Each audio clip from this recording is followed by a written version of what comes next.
नमस्कार. आज मी छान झणझणीत आणि सणसणीत लसणाचा ठेचा किंवा मिरची दाखवते आहे.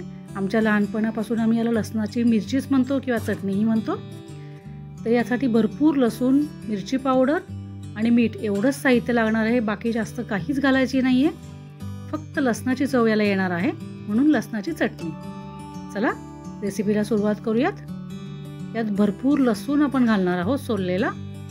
यात मी 4 गड्ड्या सोलल्यात.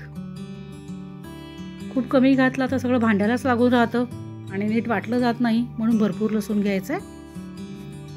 आणि 1-2 मिनटं फिरवल्यानंतर याचं असं झालं आहे. अजून थोडंसं फिरवावं लागेल. अजून 10 सेकंद फिरवून घेऊयात आणि मग उरलेलं साहित्य घालूयात.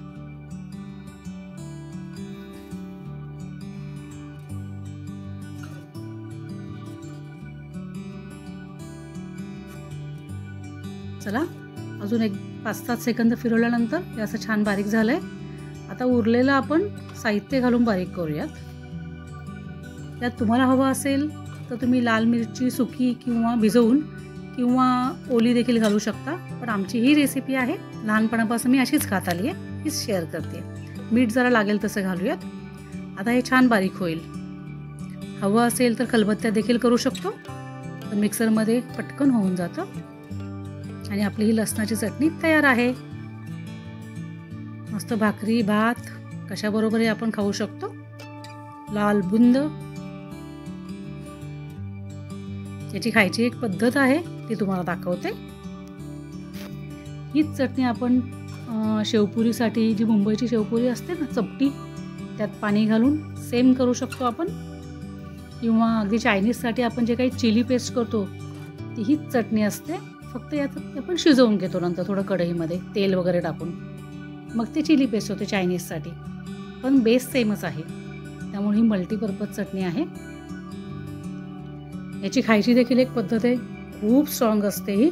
त्यामुळे अगदीच अशी बोटाने चाटून चाटून भाताबरोबर भाकरीबरोबर खायची असते.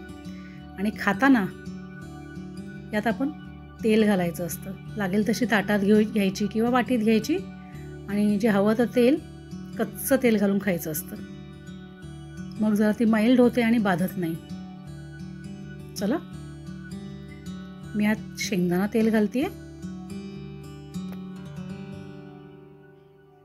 छान मिक्स करून घ्यायचं आणि आपली चटणी तयार आहे खायला. भाकरी, वरण भात अगदी थोडंसं बोटाने चाटत चाटत खायची आहे, खूप घ्यायचीच नाही आहे. आणि 3-4 दिवसांनी ती हळूहळू माइल्ड होते, मग काही टेन्शन नाही. पण आत्ता मात्र ही नवीन नवीन खूपच स्ट्रॉंग असते, त्यामुळे तेल घालायचं आणि मगच खायची. आणि एका घट्ट डब्यात ठेवून फ्रीजमध्ये ठेवून द्यायची, म्हणजे फ्रीजला देखील लसणाचा वास लागत नाही.